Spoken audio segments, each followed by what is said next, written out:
ऐसे न रूठा तू छन छन हो।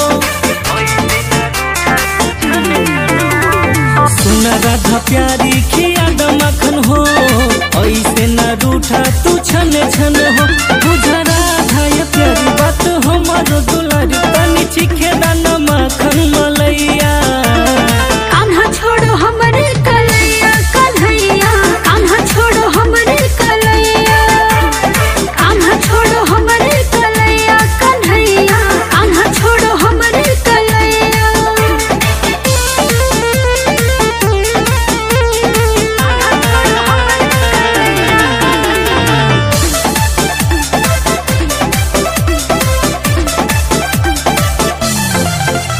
कि पन घट डगरिया कोले के गगरिया, भरे जब जालू तू पानी नु हो।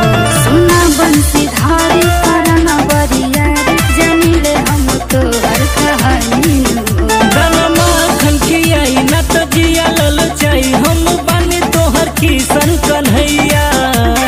कान्हा छोड़ो हमरे कलैया कन्हैया, कान्हा छोड़ो हमरे कलैया, कान्हा छोड़ो हमरे कलैया कन्हैया, कान्हा छोड़ो हमरे कलैया।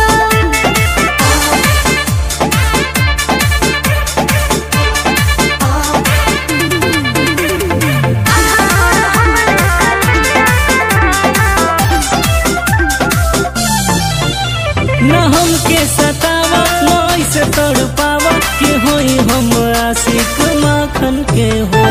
छेड़ा डगरिया न फोड़ा गगरिया, ए कान्हाई माखन